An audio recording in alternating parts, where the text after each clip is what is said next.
उमर साहब, सबसे पहले मैं आपका खैर मकदम करता हूँ वॉइस ऑफ अमेरिका में, और हमें इस बात का एहसास है और इल्म भी है कि आपका जो शेड्यूल है बहुत ही ज़्यादा टाइट है, because you are campaigning for your party and your alliance partners. तो सबसे पहला मैं आपसे जो सवाल पूछना चाहूँगा वो ये है कि पहले आपने फ़ैसला किया था कि आप गांदरबल से इलेक्शन लड़ेंगे, जहाँ से आपके दादा मुंतखब होकर आए थे, आपके वालिद मुंतखब होकर आए थे, आपने खुद एक मरतबा वहाँ से इलेक्शन जीता था, लेकिन उसके बाद आपने एक दूसरी कंस्टिट्यूंसी से भी आप इलेक्शन लड़ने का फ़ैसला किया। तो क्या आपको खदशा था कि आप गांदरबल से नहीं जीतेंगे और आपको? नहीं, बिल्कुल नहीं, ऐसी बात नहीं। दरअसल बात यह है कि जब तंजीम के हवाले से गांदरबल के लिए मेरा नाम ऐलान हुआ तो उस वक्त से फिर ख़बरें आना शुरू हुई कि जेल में एक बंदा जो पिछले कई सालों से जेल में है, उनके कागज़ जो हैं नॉमिनेशन के, उन्होंने साउथ कश्मीर के वची के इलाके से फ़ाइल किए थे, वो वहाँ से नामंजूर हुए थे और अफवाह चली कि ये शायद अब मेरे ख़िलाफ़ उनको गांदरबल में जो है फ़ाइल कराया जाएगा। और मुझे बात अजीब लगी क्योंकि ताल्लुक़ वो साउथ कश्मीर से रखते हैं, गांदरबल उन्होंने कभी इलेक्शन लड़ा नहीं है, और मुझे लग रहा था कि इसमें कोई मतलब ये कोई सीधी बात नहीं है। और मैंने अपने साथियों से मशवरा किया, मैंने कहा मैं साबित करना चाहता हूँ कि ये जेल से जो लोग लाए जा रहे हैं मेरे ख़िलाफ़ इलेक्शन लड़ने के लिए, चाहे इंजीनियर रशीद हो जो उन्होंने पार्लियामेंट इलेक्शन में बारामूला में मेरे ख़िलाफ़ लड़ा, या सर्जन बरकती का नाम गांदरबल के लिए आया, तो मैंने साथियों से मशवरा किया। मैंने कहा चुपचाप तरीके से मैं ऐसा करता हूँ, मैं दूसरी सीट की तैयारी करता हूँ, देखते हैं ये बरकती साहब क्या करते हैं, और सीट का हम ऐलान नहीं करेंगे, हम ऐसा करेंगे, हम 2-3 सीटों पे कैंडिडेट का ऐलान करेंगे नहीं और देखते हैं होता क्या है। मैंने गांदरबल के कागज़ जो हैं तैयार किए और इंटरनेट के ज़रिए मैंने बीरवा के लिए भी कागज़ निकाले और बड़गाम के लिए भी। अब जब आखिरी दिन आया कागज़ वहाँ पे फ़ाइल करने के, तो मैं क्या देखता हूँ, क्योंकि मैंने बिल्कुल लास्ट मोमेंट तक फ़ाइल किया नहीं, मैं 2:30 बजे फिर डीसी के दफ्तर गया, मैं देखता हूँ कि सर्जन बरकती साहब गलत फहमी के शिकार हुए और वो बीरवा चले गए अपने कागज़ वहाँ पे भरवाने के लिए। उन्हें शायद लग रहा था कि क्योंकि 2014 में मैं बीरवा से लड़के असेंबली में गया था, तो शायद इस बार भी मैं बीरवा से इलेक्शन लड़ूंगा। हालांकि मेरा उस वक्त इरादा था कि मैं बड़गाम जाऊंगा, लेकिन चुपचाप तरीके से, ताकि किसी को पता ना चले। और उससे शायद अब ये बात साबित हो गई है कि इन लोगों का मेरे ख़िलाफ़ जेल से इलेक्शन लड़ना है, ये कोई मतलब सीधी बात नहीं है, ये कहीं ना कहीं। इसके पीछे आपको क्या लगता है कि इसके पीछे कौन है, कौन चाहता है कि आपको सख्त मुकाबला दिया जाए? कौन ऐसे लोग हो सकते हैं जो एक सीट से शख्स के कागज़ नामंजूर करवा के 2 सीट से इसी शख्स के कागज़ फिर मंजूर करवा सके? मतलब जाहिर सी बात है कि बीजेपी वाले जो हैं वो यहाँ इलेक्शन का इस्तेमाल कर रहे हैं। उनको लगा कि जिस तरह उन्होंने बारामूला में किया, वो दोबारा यहाँ गांदरबल में करना चाहते थे। अब उनकी ये कोशिश जो है वो नाकामयाब रही। यानी आपका वाज़ेह इशारा नई दिल्ली की तरफ है, तो ये क्या मकसद हो सकता है उनको आपको असेंबली में जाने से रोकने का? वो वैसे भी हमारी तंजीम को पसंद नहीं करते, और शायद मुझे बहुत ज़्यादा ही वो नापसंद करते हैं। उनकी हमेशा कोशिश रही है कि नेशनल कॉन्फ्रेंस को कमज़ोर किया जाए, नेशनल कॉन्फ्रेंस की क़यादत को कमज़ोर किया जाए। मैं तो मान के चल रहा हूँ कि अगर मेरी जगह डॉक्टर फारूक अब्दुल्ला साहब लड़ रहे होते तो शायद इसी तरह का काम करते वो।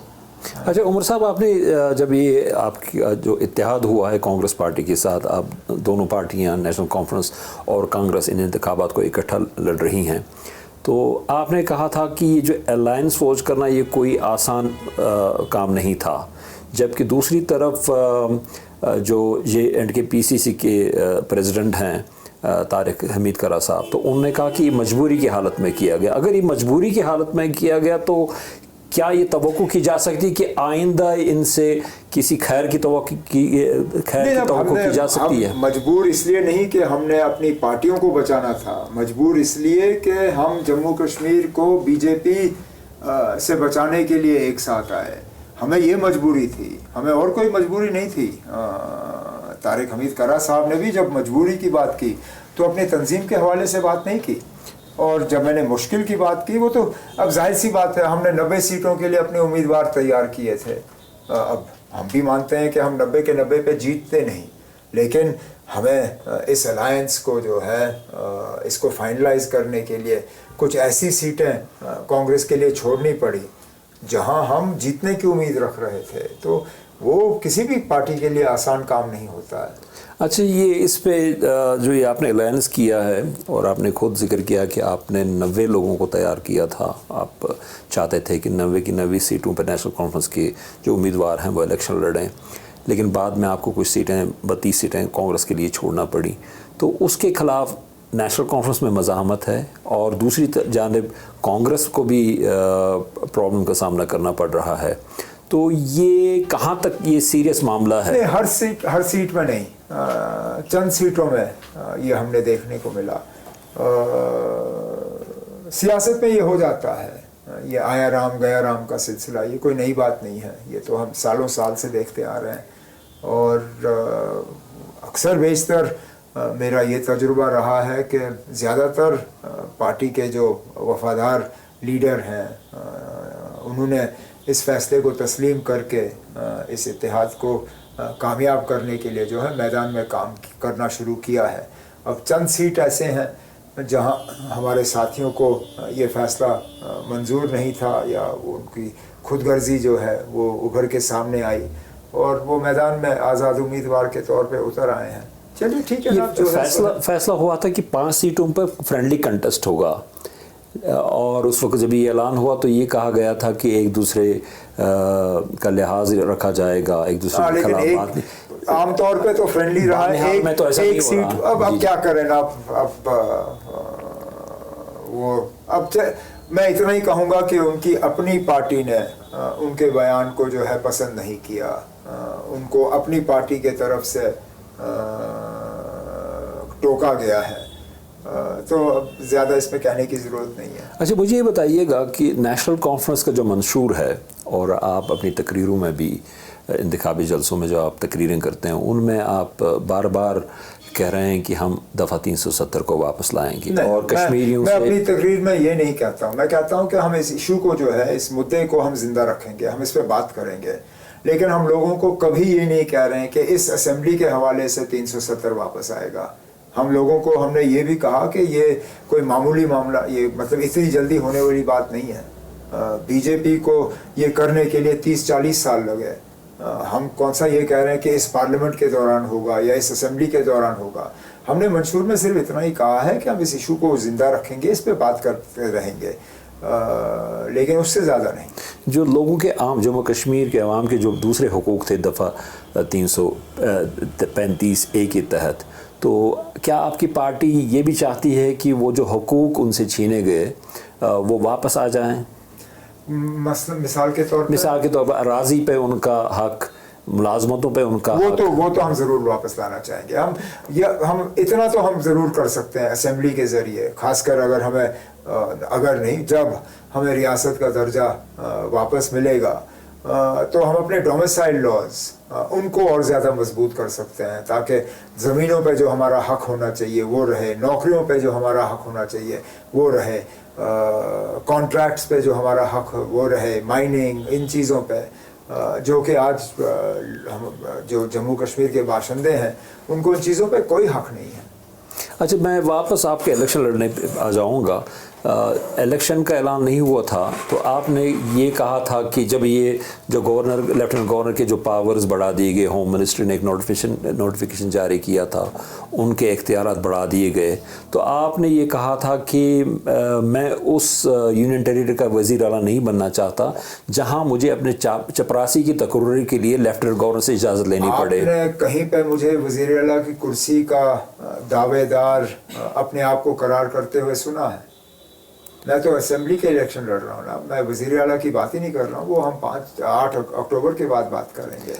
लेकिन आपके वालिद डॉक्टर फारूक अब्दुल्ला साहब जो नेशनल कॉन्फ्रेंस के सदर भी हैं, उन्होंने एक प्रेस कॉन्फ्रेंस में कहा था कि उमर इंतखाब नहीं लड़ेंगे, मैं लड़ूंगा, और जब ये जो यूनिटी जाएगी और जो रियासत का दर्जा है जम्मू कश्मीर का वो वापस आएगा, उस वक्त वो मैं स्टेप डाउन करूँगा और उमर साहब मेरी जगह आ जाएंगे। तो उसका क्या हुआ? वो तो आपको फारूक साहब से बात करना होगा। अब वो किस अंदाज में उन्होंने कहा, क्यों कहा, मैं कह नहीं सकता हूँ। अच्छा, मुझे ये बताइएगा कि जो इसके जो वेणुगोपाल साहब हैं, केसी वेणुगोपाल साहब, उनसे ये सवाल किया गया था कि नेशनल कॉन्फ्रेंस दफ़ा 370 की बात कर रही हैं, लोगों के राइट्स की बात कर रही हैं, जबकि कांग्रेस सिर्फ स्टेटहुड की वापसी की बात कर रही। तो आइंदा आपका मतलब कांग्रेस का क्या मौक़िफ़ होगा जो नेशनल कॉन्फ्रेंस की जो दूसरी डिमांड्स हैं या जो दूसरे वादे हैं दफ़ा 370 के हवाले से, या दूसरी जो इख्तियारात जम्मू कश्मीर को हासिल थे उनकी वापसी के हवाले से? तो उन्होंने कहा था जब हम when we will be voted to power, तो हम उस वक्त एक कॉमन मिनिमम प्रोग्राम तश्कील देंगे। तो क्या आप भी इससे इत्तेफाक करते हैं कि इस तरह की कोई कॉमन मिनिमम प्रोग्राम पे कोई बात करूंगा ही नहीं। आज हम अपने मंशूर की बात कर रहे हैं। हम मंशूर को लेके लोगों से वोट मांग रहे हैं। लोगों के वोट हमें हासिल करने दीजिए, मेजॉरिटी आने दीजिए, क्योंकि कॉमन मिनिमम प्रोग्राम जो है वो असेंबली इलेक्शन के बाद तय की जाती है, जब आपके पास मेजॉरिटी होती है, जब आप हुकूमत बनाने के लिए तैयारी कर रहे होते हो। अभी तक तो वो नौबत आई नहीं, तो हम क्यों पहले दिन से ही अपने मंशूर को जो है डाइल्यूट करना शुरू करें। हम अपने मंशूर पे इलेक्शन लड़ रहे हैं। मंशूर हम चाहते हैं कि लोग पसंद करें और उस मंशूर को लेके लोग हमें वोट दें। वोट आ जाएं, उसके बाद देखते हैं कॉमन मिनिमम प्रोग्राम का कहाँ तक हमें। जब ये अलायंस की बात हो रही थी तो क्या इन चीज़ों पे भी बात हुई कि आपका क्या एजेंडा है और कांग्रेस का क्या एजेंडा है? हम कौन होते हैं कांग्रेस को एजेंडा देने? नहीं, अपने एजेंडा ना कांग्रेस को ये इख्तियार है या ये हक है कि वो नेशनल कॉन्फ्रेंस को ये कहे कि आप किन किन मुद्दों पर इलेक्शन लड़ोगे और किन पे नहीं। हम इलेक्शन लड़ रहे हैं, हम अपने मुद्दों पर लड़ेंगे, वो अपने मुद्दों पे लड़े, उसके बाद देखते हैं क्या करना है। अच्छा, पीपल्स डेमोक्रेटिक पार्टी का जो मंशूर है या जो वो वादे लोगों से कर रहे हैं, बहुत बड़ी हद तक मुमासलत है इनकी और आपकी पार्टी नेशनल कॉन्फ्रेंस जी। तो ये क्यों ऐसा क्यों है कि आपका और पीपल्स डेमोक्रेटिक पार्टी के दरमियान क्यों इत्तेहाद नहीं हो सका? या इन तीनों उन्होंने इत्तेहाद की कोई गुंजाइश रखी नहीं।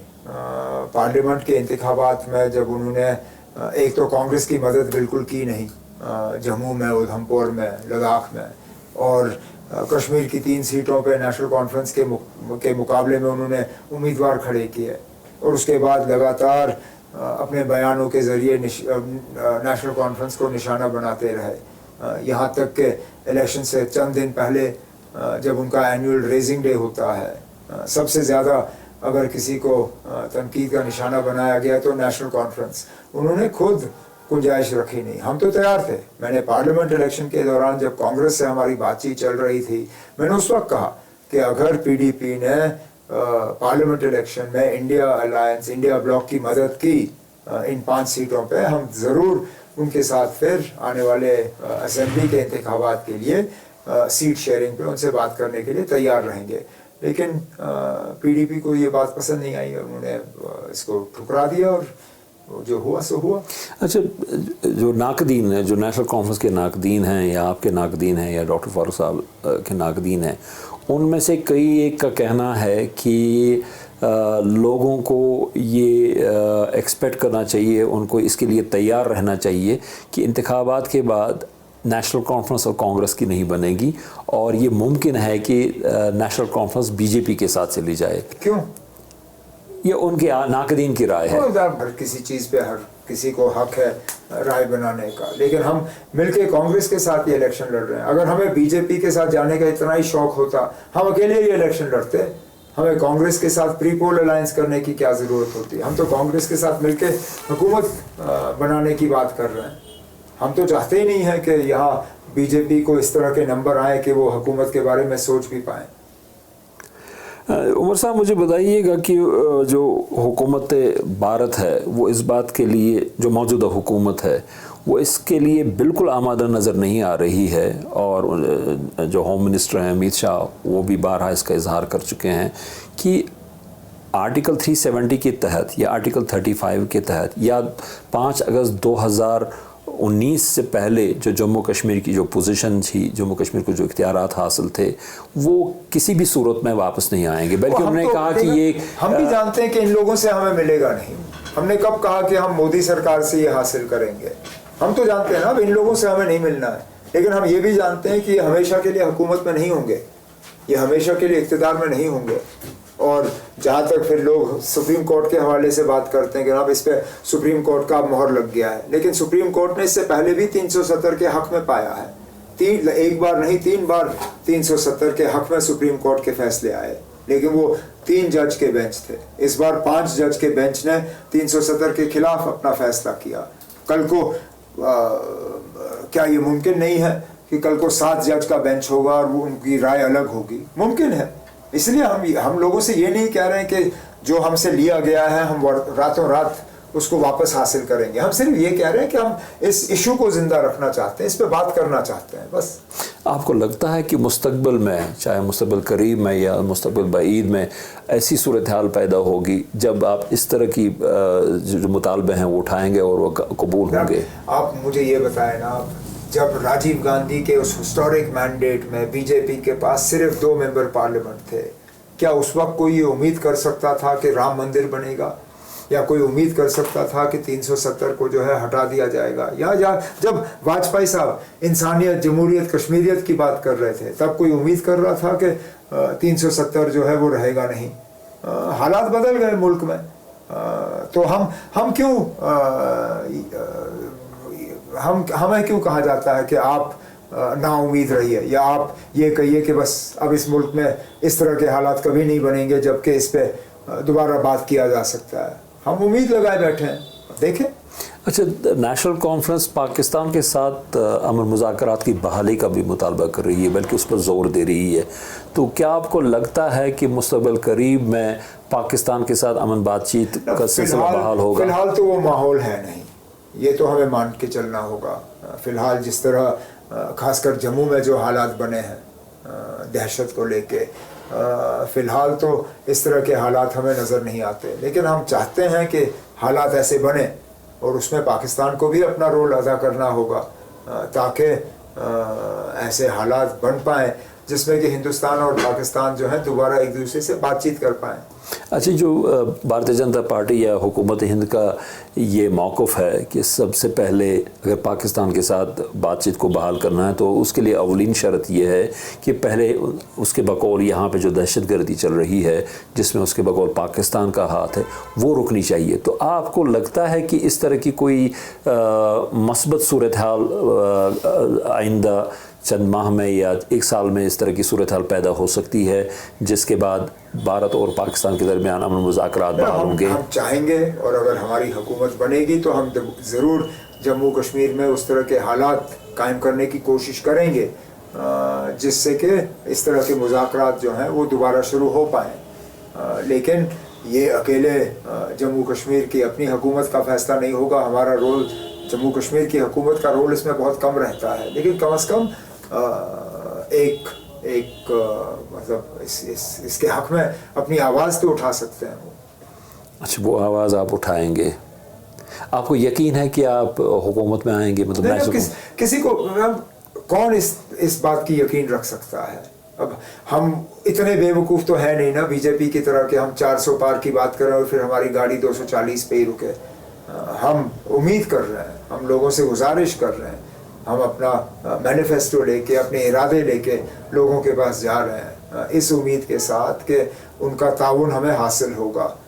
लेकिन इस बात की कोई गुंजाइश ही नहीं है कि हम ये कहें कि बस जी अब सिर्फ हमारी हुकूमत बनेगी और किसी को मौका मिलेगा नहीं। क्या पता लोग क्या फैसला करेंगे। उमर साहब, जो इलेक्शन कैंपेनिंग है उसको डोमिनेट किया है दफ़ा 370 ने, اس کی منسوخی نے اور جو اختیارات حاصل تھے جموں کشمیر کو ان کی بحالی کے معاملہ سامنے آ رہا ہے، چاہے پی ڈی پی کا مسئلہ ہو، لیکن اس میں جو سڑک پانی جو روزمرہ زندگی مسائل ہیں لوگوں کے وہ دب کرے گئے. نا بالکل نہیں. مجھے نہیں پتا آپ نے کہاں اس الیکشن کیمپین میں کس کی تقریریں سنی اور کہاں تک آپ گئے، لیکن شاید ہی میرے کسی تقریر میں 370 کا ذکر ہوتا ہے. میں اگر کہتا ہوں تو بالکل یہی کہتا ہوں کہ ہم نے سیاسی کچھ باتیں اپنے منشور میں کیے ہیں جس پہ ہم قائم ہیں، لیکن اگر میں اپنی تقریر میں بات کرتا ہوں تو لوگوں کے روزمرہ کی جو پریشانیاں ہیں، تعلیم کو لے کے، روزگار کو لے کے، بجلی کو لے کے، راشن کو لے کے، مہنگائی کو لے کے، صحت کو لے کے، ان سب چیزوں کے حوالے سے ہم بات کرتے ہیں. میں 370 کے نام پہ لوگوں سے ووٹ نہیں مانگ رہا ہوں، کیونکہ میں بھی جانتا ہوں نا آپ کہ لوگ انتظار نہیں کر سکتے کہ کب تک 370 آئے گا اور پھر ان کے روزمرہ کی جو پریشانیاں ہیں ان کو دور کیا جائے گا.